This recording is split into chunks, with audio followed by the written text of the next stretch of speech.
So sugaring, that's what that's called, it's not a new thing. We all, know sugar daddies, but sugaring is a new way to glamorize the sex trade. And if you have a sugar daddy and he's buying you things and you're having a sexual relationship with him and you are under 18, that is no good. That's trafficking. If you're over 18, it doesn't fit the trafficking definition, but it's a slippery slope. But I think a lot of folks think, oh, sugaring is safe, right? Or fangirls, cam girls, that's safe because there's a barrier or an arrangement. But the problem with the sex trade is the idea that you have boundaries that sex buyers are going to respect is a myth. Trigger warning, this podcast contains mature themes and discussions of cults, manipulation, and trauma. Listener discretion is advised. Welcome to Cultimatum, the culture of cults and human trafficking, where we expose the dark side of control, manipulation, and the human stories behind them. I'm Anonymous Andrew, executive producer and investigator into cult dynamics and coercive control. And I'm Melody, a cult survivor and advocate for awareness and healing. This is Cultimatum.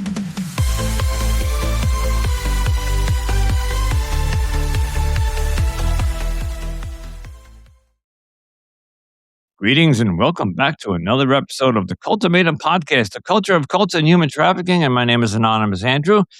And tonight we have a very special episode for you. Melody is here to tell us all about it. Tonight we are joined by Courtney Ross Escobar, co-CEO of the Safe Exit Initiative, a nonprofit dedicated to supporting individuals impacted by sex and human trafficking. Courtney brings a powerful frontline perspective to the realities of exploitation, coercion, and systematic vulnerability. Through her work, she advocates for survivor-centered resources, safe pathways to exit, and long-term support for healing and stability. In this episode, she's going to shed light on the overlap between trafficking and coercive control, the barriers survivors face, and what the real support looks like for those working on reclaiming their lives. Courtney, welcome to Cultimatum. Thank you. Thank you for having me. I'm happy to be here. Yeah, We're excited to have you. I'm excited. Yeah, I think this is long overdue. We are a human trafficking podcast as well as cults, and we just don't have as many human trafficking survivors come on. But I think somebody who runs the organization like Safe Exit, who works with them, who could shed some light on human trafficking, which is, take it from there. Yeah, absolutely. Human trafficking and the sex trade is one of the most underreported crimes, but it happens everywhere. And that's one of the most shocking things when people ask me what I do. They're like, does that happen here? And it happens everywhere. I didn't even know that before I got involved with this organization. Before I started working at Safe Exit Initiative, I was a lawyer, and I met the former CEO at an event I was at, and we got to talking, and I realized, wow, this is happening here in Worcester, which is where we both lived and the organization started. And yeah, it happened within miles from my home. And I said, well, how can I help? And I started with offering pro bono legal services to the organization. And then I was asked to join the board. And then she and I really worked to get the organization in a position to get funds. And we did. In 2019, we were finally able to get paid to work for the organization. So we quit our full-time jobs, and it just took off from there. And I started as the chief operations officer. And then in 2023, I was appointed by the board along with my co-CEO, Audra Duty, who is a survivor of the sex trade, to lead the organization. And we've just been growing ever since. We're based in Worcester. We just launched programming in Baltimore, where the sex trade is huge, and are looking to bring our programming down to Palm Beach County, Florida, which was probably a familiar name because that's where all the Epstein trafficking happened. Right out of the high school that my brother and sister went to, actually, because I'm from Florida. So it is everywhere. And that is one of the most shocking things people learn when I tell them what I do. Courtney, I think another thing that people have is a misconception. When people hear human trafficking, I think they tend to picture something pretty specific. Mhm. And what do you think, with your experience, what are the biggest misconceptions that you encounter? The biggest misconception is that trafficking doesn't happen in America. It only happens in foreign countries. And that when it does happen, it's like the movie Taken, where you are kidnapped and into this life. And does that happen?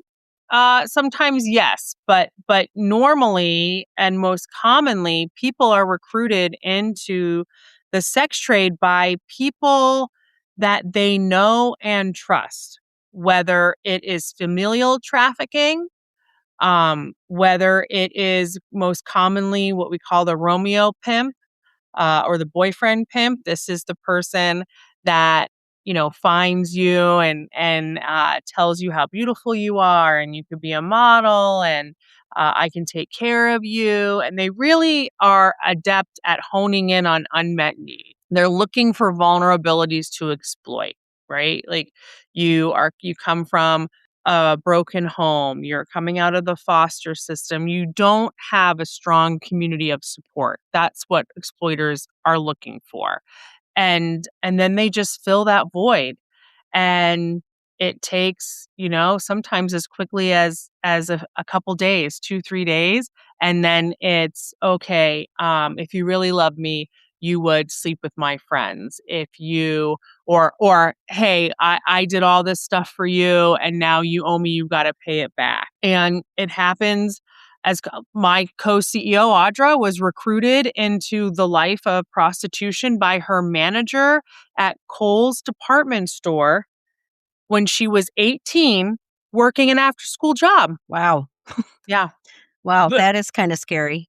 let me ask you, because one of my misconceptions, or not, but conception, let's just say concept that I see, and maybe again I watch too many movies like Taken, and there's been 10 other ones since then, is they may kidnap or they just isolate them from the family or from, like you said. Oh, by the way, I think what you just described is what cult leaders do. That's exactly, they prey on the vulnerable, the ones who are lost souls and looking for guidance or looking for something. And I don't know if we can really compare the two, but it's just when, as you described it, it sounded like a cult leader. So Mhm. I just wanted to mention that. Are women or men, Mhm. because men are trafficked, and I'd like to know what the percentage of women and men where the drugs come in. I see that they get hooked on heroin and Mhm. or something that's addictive, and you Mhm. see them lying in these cots, and they are there to perform sex acts somewhere overseas, and they keep them because they feed them the heroin. When they need their fix, they get the heroin, and it's sort of like a bargain thing. I'll keep giving Mhm. you your drugs if you keep. Is that Mhm. a misconception, or is that It's not a total misconception. Absolutely, the coercive control tactic right? is to exploit somebody's dependence on substance to get them to do the things you want them to do. We call like substance use disorder and mental health disorders. These are push and pull factors. They are things that if you have them, they can push you into the sex trade because you need to do something to get money to get that fix, or it's something that keeps you into the sex trade, right? Because it becomes this vicious cycle. When you talk to survivors, they'll tell you, I have to live this life and it's violent and I'm doing things I don't want to do and the drugs I need to cope. I can't face the reality. But then you use the drugs and you got to go back out because now you need more drugs to cope with the reality. And it's just this cycle. But yeah, keeping control of somebody's addiction, exploiting that is absolutely a tool to keep someone trapped. Taking control of their finances. So, yeah, they go out and earn money, but that money gets turned over.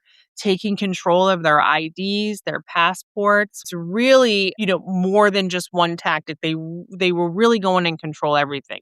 You will have no money, no ID, and you are physically dependent on doing what needs to be done for your They take care of trafficker. you. They Then they feed take you. well, yeah, they take Yeah. care of you in that sense, right? But for the drugs, and if you don't have the drugs, you get sick.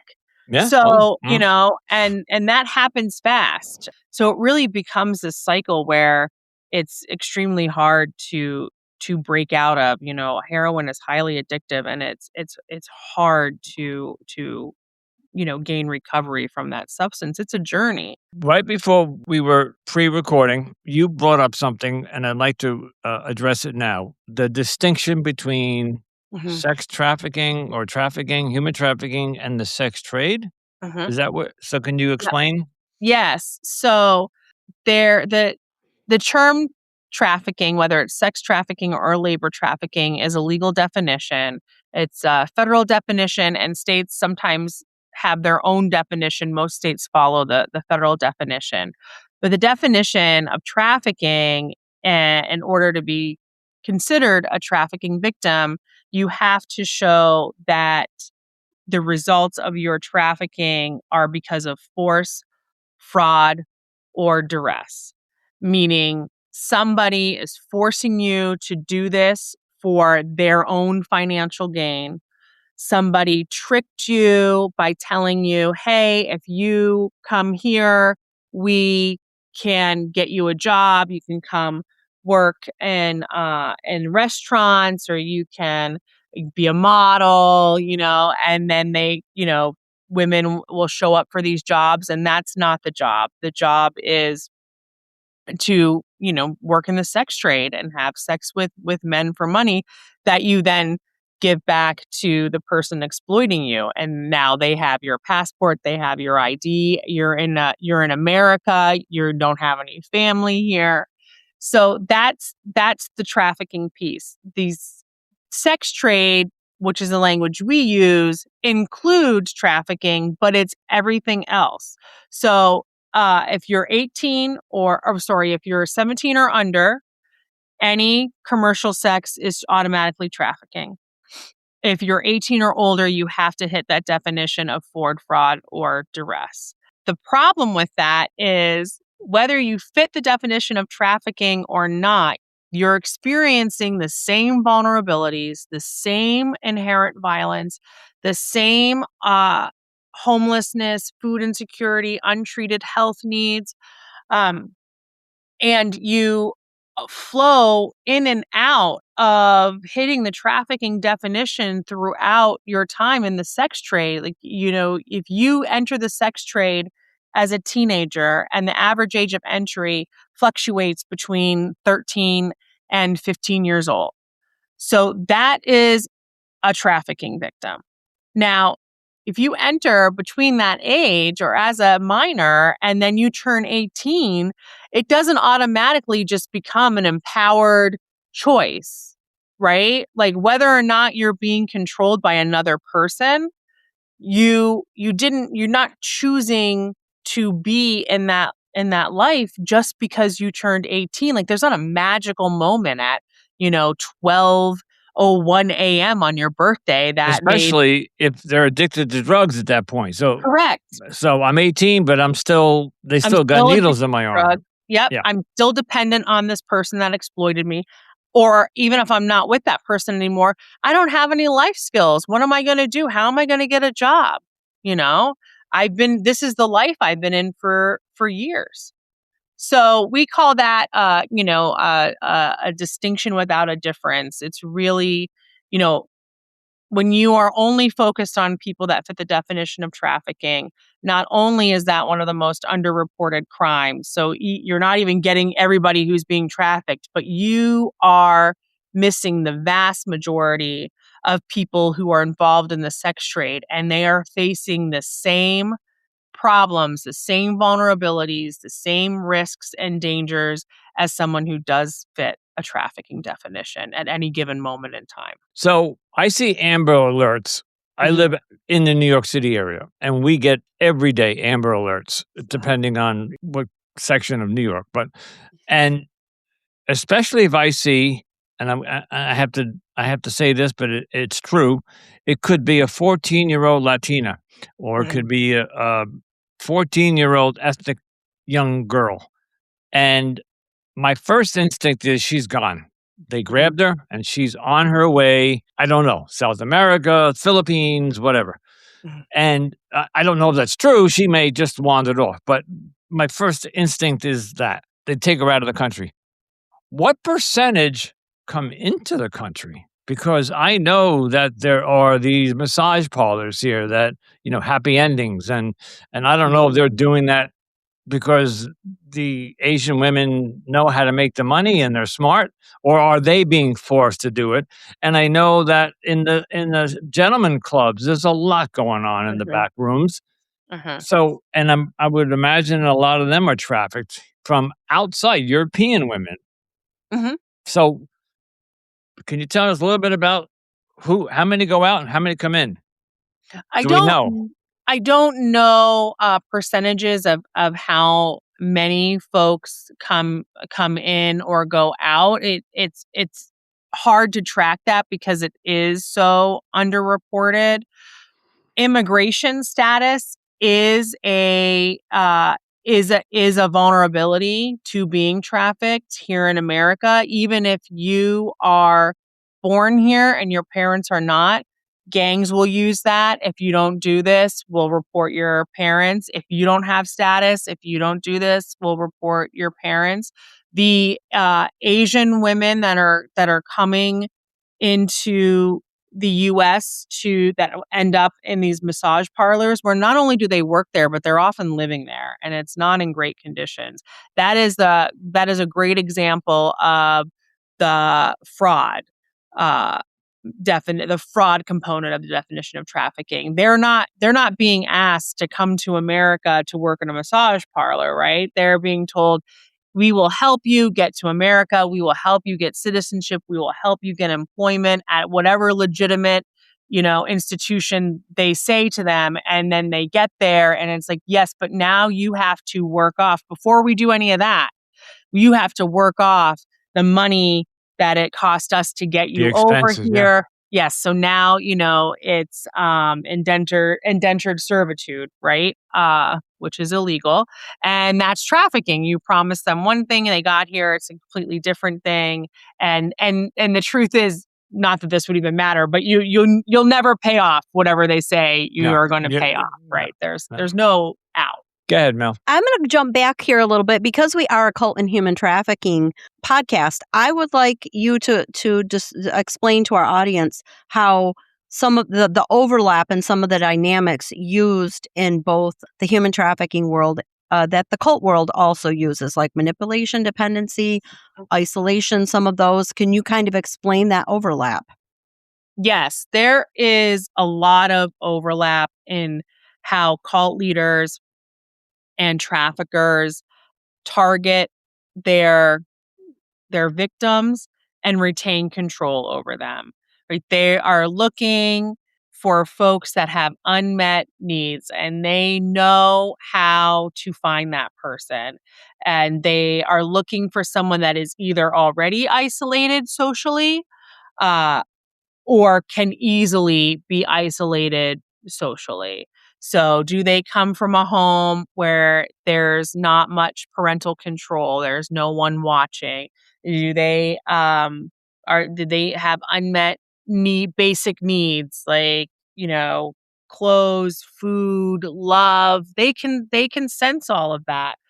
Um Taking control of someone's finances, letting them either separating them from family and friends with threats of violence, or the talk of these people don't really know you, they're not good for you, you need to come here, I can take care of you. That stepping in to fill that void of love and community, and then replacing that community with themselves as the exploiter. and the world that comes with that. So yeah, the tactics of preying on vulnerabilities, isolation, taking control of the things you need to live. You can't do anything if you don't have your ID.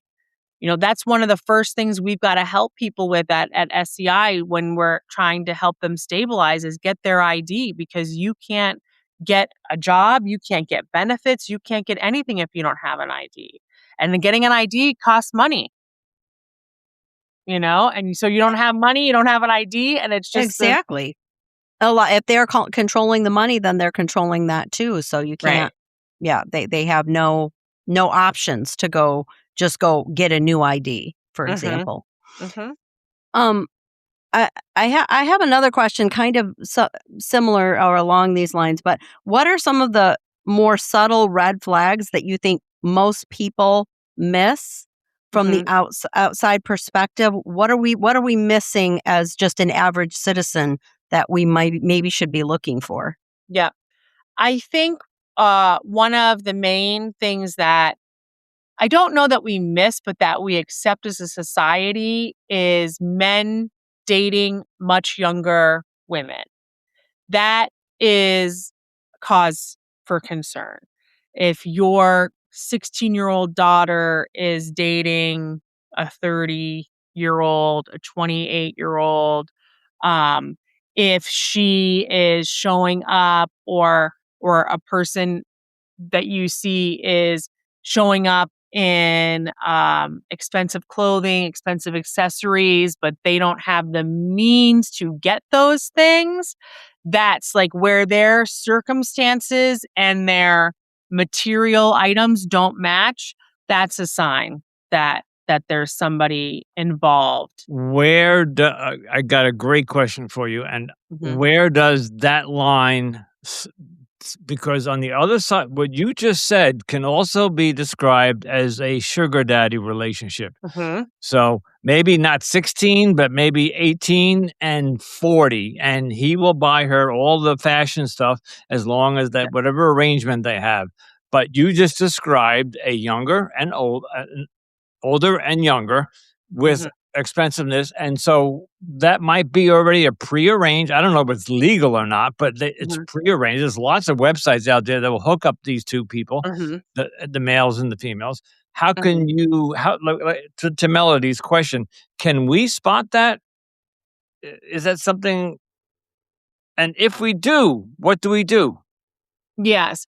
So sugaring, that's what that's called, is a new it's not a new thing. We all, know sugar daddies, but sugaring is a new way to glamorize the sex trade. And if you have a sugar daddy and he's buying you things and you're having a sexual relationship with him and you are under 18, that is no good. That's trafficking. If you're over 18, it doesn't fit the trafficking definition, but it's a slippery slope. But I think a lot of folks think, oh, sugaring is safe, right? Or fangirls, cam girls, that's safe because there's a barrier or an arrangement.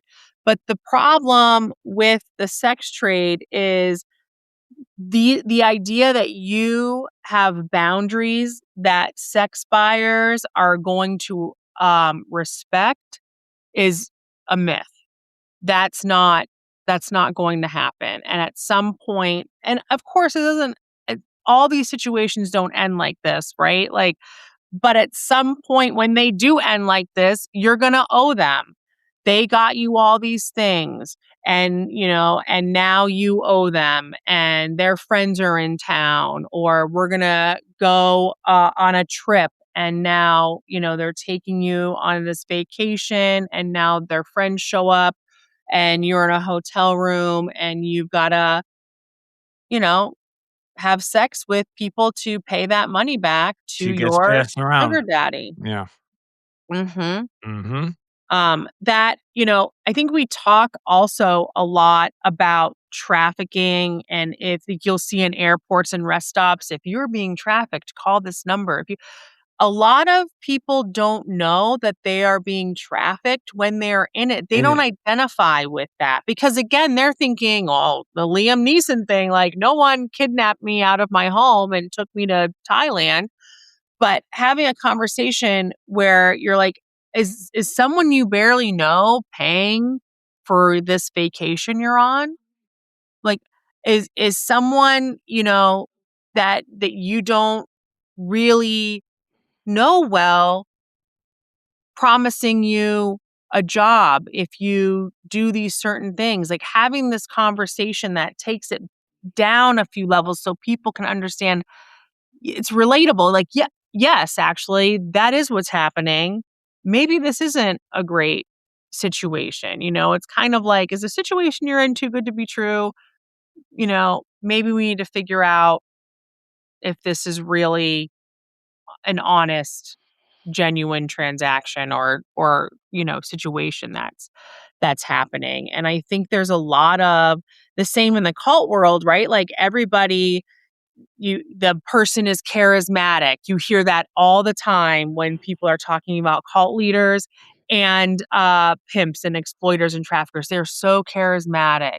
He wined and dined me, told me I was beautiful, promised me a modeling contract, and I believed him. I fell in love with him. The love bombing, like, that all happens with traffickers and with cults. And it may not be with cults, the love bombing that's so, like, one-on-one, but, like, this is the way of life. This way will be so much better. You need to leave your past connections behind because this is where we're your family now, and this is where you should be. And, I've heard many, survivors that have exited the life, and that's how they talk. Like, yeah, that was my family for better or for worse. And when I would get picked up and be in jail and finally get out, people think, oh, there's some distance. You've been in jail for a few months. Right? Well, where are you going to go? You don't know anybody. Guess who's picking you up from jail? Your The pimp. trafficker. Yeah. Yeah. Like, how else are you going to get home?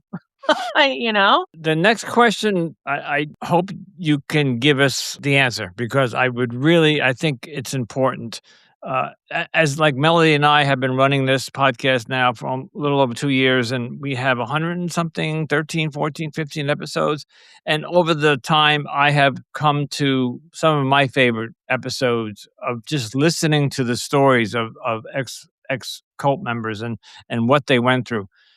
Since you've been in Safe Exit, Mhm. from the day that they groomed you at that party and they brought you on board, Mhm. you must have heard and helped with, I don't know, 100 stories, dozens of stories, whatever.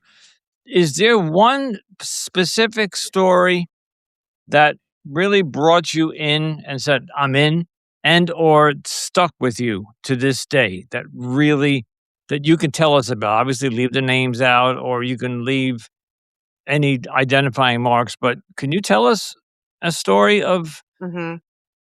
maybe one that ended well, or Yeah. So at SEI, we've served thousands of individuals a year, and there are a lot of stories. But the stories that really stick with me are the lives that people had prior to getting involved in the sex trade. And it starts off so normal, like with Audra. She is one of three kids. She had mother, father, and a house, and she went off to Kohl's department store to work after school. And her female manager recruited her into the life and said, "Oh, you can make some extra money because you'll just have dinner with this man." And then, of course, she gets there and there's no dinner. It goes right to let's get comfortable, which means we're gonna take our clothes off and have sex, right? And I'm trying to think of like one specific story. I mean, Audra's story ended really well because she runs this organization now, and she's out, working with survivors and helping people exit the life, and helping people who aren't ready to exit the life. Same with Alina, who works with us. She has a family relationship with her mom and her stepbrother, and a great relationship with her grandma. And people think like, oh no, this is happening to people that come from histories of neglect and abuse. And is that true? Yes, but not always. No demographic or socioeconomic class is immune from the sex trade or being brought into it. Same as the cult life. Like, you think, oh, that would never happen to me. And n- that's not true. You don't know. We work with women, kids. We've worked with kids as young as 9, and women in their late 60s who are on Medicare. And some of them had whole lives. They had children. We have a participant right now, and she has 4 kids in Virginia, and she's in Baltimore living on the streets. We'll be right back after a quick break. Don't go anywhere. More Cultimatum is coming up. And there was a time where she was married to the kid's father and raising a family, and addiction and trauma take over, and now she's fighting to get back to that. But there's so many barriers to overcome when you are in the life and don't have a place to live and don't have income and don't have a way to get those things or to stabilize. And breaking an addiction to any drug, but especially opioids, is extremely difficult. So you just brought up a good point. Does you or your organization, or do you have a team that goes out? Mhm, Let's say I have a daughter, which I mhm, don't, but I have a daughter that I know has been trafficked. So let's mhm. say the Audrey, Audra, yeah. Audra, and I know what happened because we find her, but she's already in. Do you the point question is, do you go out and help, like the woman in Baltimore? Are Mhm. you trying to get her off the streets? Do you have a team of people that go down and talk to her and try to say, listen, there's Suboxone, we can get you on and get off the heroin. There's Mhm. we will give you a new ID. We will get you in the hospital. We'll clean you. I mean, do you do that, or We is there do. too many? So we have our Harbor program, which operates in Worcester, Mass, and Baltimore, Maryland. And Harbor is a drop-in center and street outreach. And what we provide at Harbor, whether it's on site at the drop-in or out on the street, is food, clothing, harm reduction items, which is Narcan, condoms, things like that, personal hygiene products. We can and will get anybody into treatment if that's what they want. So, the woman I was just talking about, we engage with her multiple times a week. We have people that come to the drop in every day. They eat their meals there. They shower. They get a shower there. They'll rest. We're open from 8 to 5, Monday through Friday. So they'll come in, and we have cots for them to sleep in. We have hot meals, and we can get them anything they need. We can get them to a hospital if they need treatment and medical care, because they're living on the streets. A lot of them have some kind of ailment, especially with the drugs being laced with xylazine, which causes severe wounds. We have healthcare providers that come on site to provide care, but everything is led by them. So if someone comes in and says, I need help, I want to go to treatment, we can do it in a heartbeat. We get people beds all the time. If they come in and they don't want that, they're not ready for that, that's fine. We don't When they come into the drop in, we just say, hey, Melody, how you doing today? We're so happy to see you. You're going to get something to eat. And they'll, and just talk to them. And they will let us know if they're doing good, if they're not doing good, and we'll say, well, what do you want to do? You want to see a doctor? You want to go down to healthcare for the homeless? Sometimes they want to, and sometimes they don't. And it's just up to them. But they know that once they're ready, we can help them. And we have, participants say, I'm not ready yet, but when I am, I'll let you know. And we've referred 30 people into treatment so far in Baltimore. We just started programming there February of last year. We have a residential treatment program for women with histories of commercial sexual exploitation and co-occurring substance use and mental health disorders in Worcester, and we have served over 330 women in that program since we opened in 2019, in October of 2019, which was just 6 months before the whole world shut down because of the pandemic. So we'd have probably higher numbers if not for Right. that. But I yeah, so But that's still pretty impressive. Um, yes. I would say I have a question with especially with your legal background. What do you think are the biggest systematic or legal failures that allow trafficking to continue? and I have So a part B to that because that was okay. my next question. Yes. So criminal records are one of the biggest barriers to exiting the life because you cannot get a job if you have a criminal background.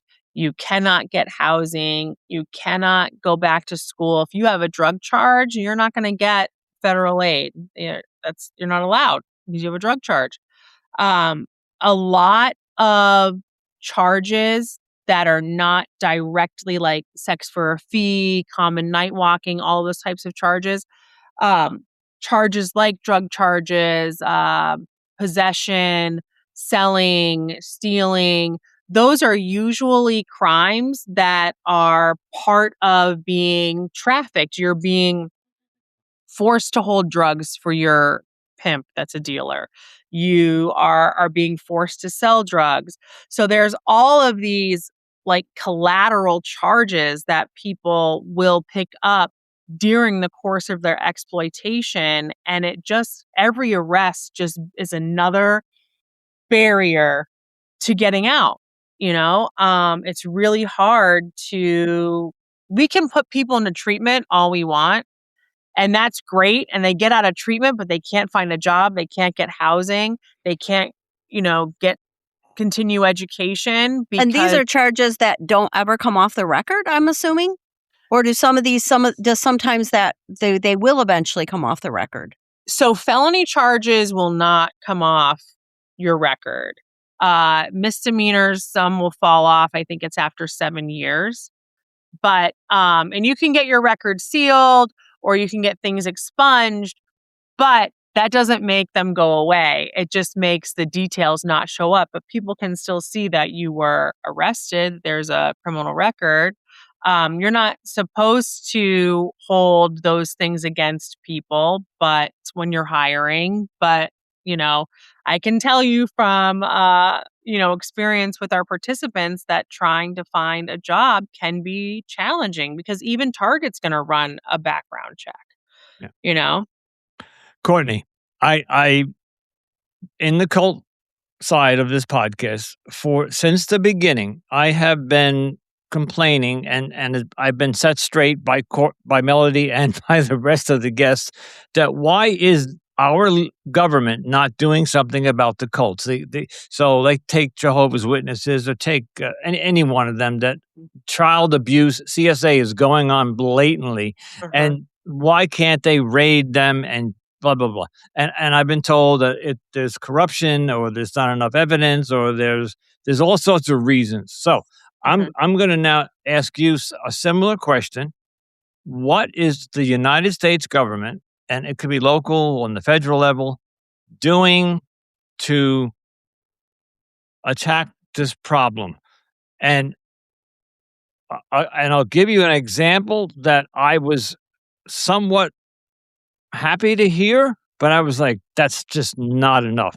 I Mhm. live out in New York, and one of the counties near me has passed a law that short stays are no longer allowed in motels. Mhm. And you must, you know how you might not know, some short stays or overnight motels, or these shady ones, don't even look for ID. You just get Mhm. handed.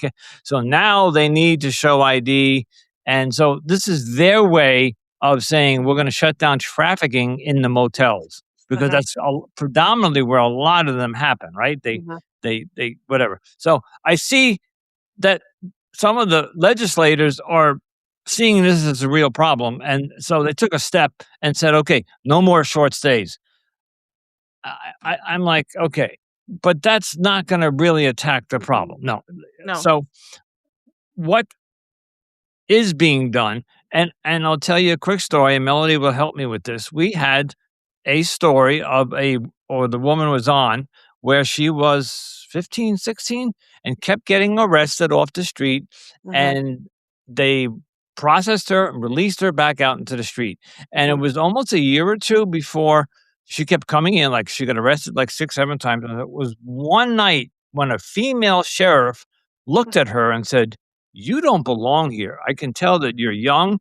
No, and pulled her out of the cell and brought her to a social worker, and she got out.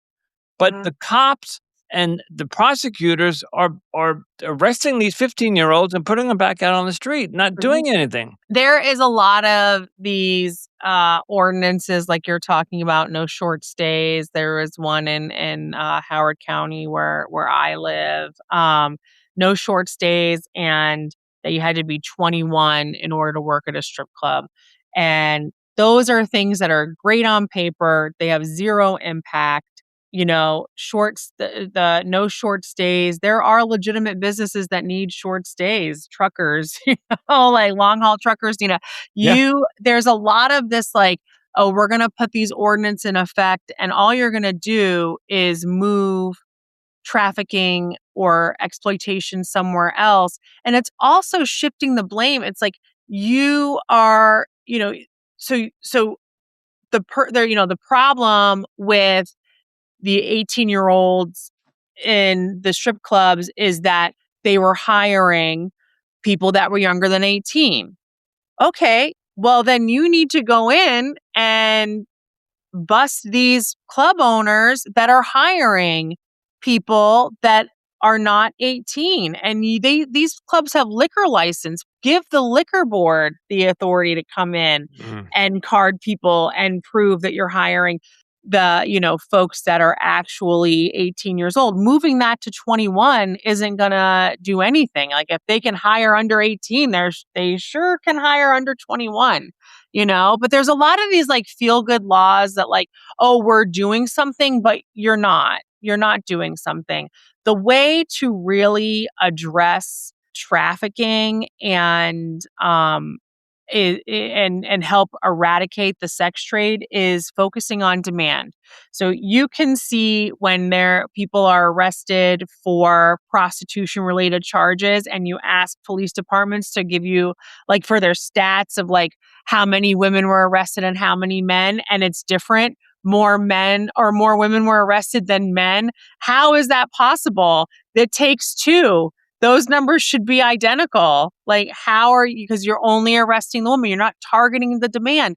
And that's another issue, is that law enforcement doesn't treat this as a business. There is no supply if there's not demand.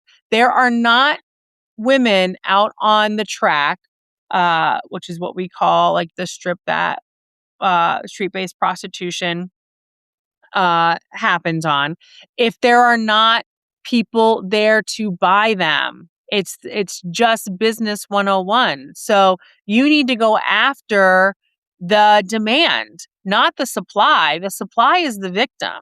The people that are coming into the neighborhood to purchase these people are the problem. So focusing on demand, asking people instead of arresting them, what's going on?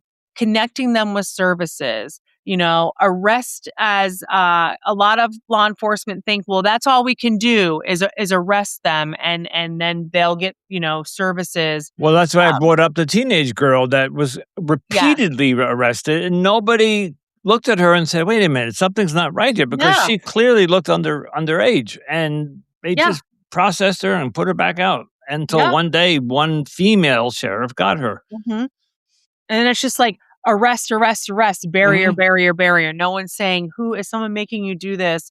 Here, let's get you in touch with an organization that can help stabilize you. No, it's just, oh, we arrest them and they're back out on the street. And Now, I'm gonna mention something else that I'm sure you have some insight on, is a lot of the Johns, the customers that you just Mhm. mentioned, are judges and Yes. politicians hmm and fill in the blank. Yep. And I think going after them and making an example of them is going to hurt the trade. hmm You can only imagine what's going on in Washington D.C. Uh, hmm so, what are your thoughts on that? Because Yes. they're the ones that have to pass the legislation, the laws. Yes. Yes. Absolutely. The average profile of a sex buyer is a married, affluent, college-educated white man. And I say that to folks and I'm like, "Do you happen to know anybody that fits that profile?" Right? Like, it's not that's another thing. It's not these big bad people that come into your these are your judges, your doctors, your lawyers, your police officers. Mhm. There was a DOJ investigation in Worcester, Massachusetts, where we are based, and in Baltimore, Maryland. And there was mass corruption and police officers engaging in sex or coercing women. Oh, I'm not going to arrest you if you have sex with me. Um, so the people leveraging the power they have over the most vulnerable in our community is is a significant problem, and naming those people, holding them accountable, putting their names in the paper, not the names of the women in the Mhm. paper, will go a long way. Embarrassment Well, and shaming let me bring is a up tool. Epstein. Let me bring up Epstein because the Epstein Mm, files we mhm, know were some big names in there, but we don't mhm, know who they are. mhm. Yep. So, That's right, and when they first released, the files, they had redacted the buyers' names, and they did not redact a number of the victims who were underage. Some of them were underage at the time, and then they were criticized for that, so the DOJ pulled it back and did it, but it just you can't tell me that that wasn't intentional. You no, you of you course you not. redacted some names, but not the women. And some of the So men that should have been whatever. I think Mel has a question. No, I Okay. have a wrap up question, but I think we're not quite there yet. But Well, we are coming close to it. And I do have one more question. These are just coming to me now. I'm going to throw something at you, which I'd be really curious as to your point of view. So, we're talking about right now sex trade, like in the streets, Mhm, um, the motels, and mhm, or even maybe Epstein's Island, whatever. mhm, In the state of Nevada, there are some brothels, many mhm, of them that are legal. mhm. I'm going to leave it there. What is your thought about legalizing this trade? Um, I am against the legalization of the sex trade. What we do support as an organization is what's called the equality model or the Nordic model. It's the new name is the survivor model, but that is a comprehensive package on addressing the sex trade. It's not just carte blanche legalizing it, it's decriminalizing penalties, decriminalizing people who sell sex. So if you are being exploited or you are in the sex trade and you are selling sex, there's no criminal penalty for you, but it increases penalties for folks who are buying or exploiting people. So in order to enact this model, it requires buy-in from law enforcement. The police need to not arrest folks for sex for a fee, common night walking. They need to redraft some of the penal code, because you've got to get rid of that kind of those kind of laws. You need to set up a funding and revenue stream at the state level to fund services, because that's another issue. We have, like, Worcester has stopped, and Baltimore, they don't arrest the women. They do target demand, but we're still like, okay, well, where are we going to take these women? There's not enough resources. And so services and programs to help folks stabilize and get connected with resources so they can start that journey out when they are ready, but at least have support until they are ready. And then social awareness campaigns, which is huge, because there is this idea that being involved in sex work, which is a term that we don't use because we don't believe that sex is work and we don't believe that prostitution is sex, is a legitimate and an empowering choice for women. And that's not the truth. And the Nordic model came out of Sweden in 1999. And that's when they put all of these measures into place. And then 20 years later, they released a study on what the impact of these changes were. And there was a lot of benefits that came out of it. But one of the most striking benefits was that before, in 1999 and beforehand, when prostitution was legal in Sweden, and you ask them, is it okay to buy sex? Oh, yes. Yep. Well, when they ran the 20-year report asking young men, is it okay to buy sex? And the answer was no, it's not. And you need to have that, change in social opinion, that it's not okay to buy and sell people.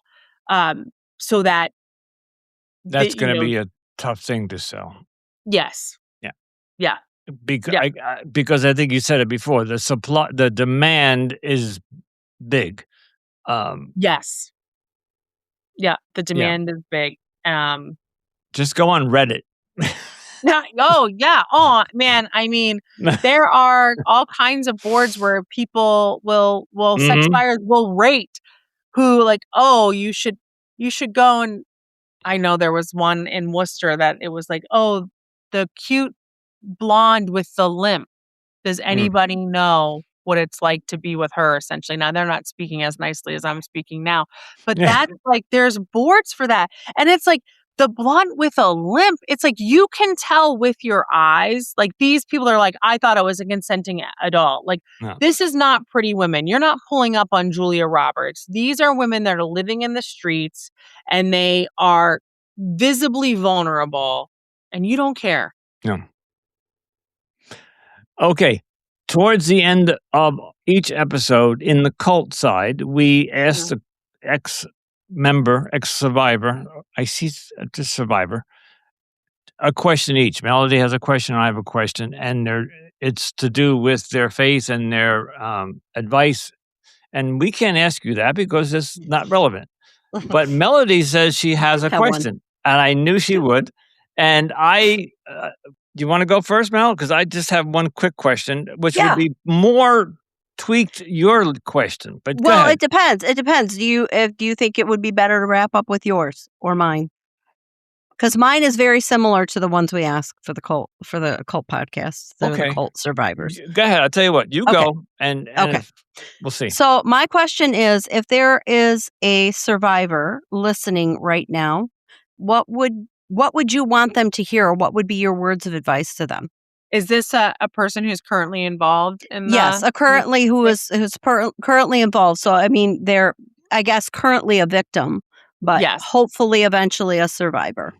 Yes. I would say that you have options, that this is not the only way. It may feel like it's the only way because of the circumstances now, but you have options and there are organizations that can help, and to try to connect with one of those organizations, because it doesn't have to be that you're ready to go all the way into treatment and all of that. It's just one step at a time, and organizations like Safe Exit will be there to walk alongside you for however long, regardless of the destination. And having said that, can you actually give the Safe Exit website? And if you guys can't help someone, can you try to help them find resources for the area where they may be located? Yes, absolutely. So our website is safeexitinitiative.org. And we have services in Massachusetts and Maryland, but we also have partners all over the US that we work with. We have partners in Tennessee, Texas, California, Pennsylvania. So if we can't help you, we can get you to someone who can. I'm going Very to good. ask a quick question, a little bit like Melody's, but a little bit more complicated. Let's say that, and I would imagine a lot of the women that are on the streets might have cell phones, so they might be able to listen to a podcast as they're walking the street. Mhm. Let's just hope that they do. And let's say they stumble upon this podcast and they hear this and they say, "I'm done. I want to get out." But they know that if they walk away or leave, that their pimp or his gang of people are going to come looking for her because he's Mhm. his property, right? Mhm. Where should they go first? Should they go right to a police station, or that might not, like, I don't want to, you It know where I'm it going? Yeah, it really depends. If that's the only resource they know, then yes, they should go there. A lot of times, if you go to a overnight shelter, they would be able to connect you with the right resources. But that might be the first place the pimp's going to look. I'm looking for a place they can go where I'm thinking your local hospital and tell You them. would think, and I would love to be able to say yes, but unfortunately, hospitals are not performing uh, as off ramps to the sex trade, which they should be, because they are open 24/7 and would be the exactly. perfect place. And that is one of the things that I am trying, and that SCI is trying to connect with hospitals and say, put one of our advocates in here. Call us when somebody shows up and you think they might be a victim of trafficking or vulnerable to trafficking. We will come. And it's hard to do that. In Massachusetts, we haven't had very much luck. In Baltimore, there is a program at a hospital called Blue Dot. They can help, and there are also some um, navigators kind of set up in the hospital system that are more geared towards sexual assault and domestic violence, which there is overlap in our populations, but the sex trade survivors are a bit different.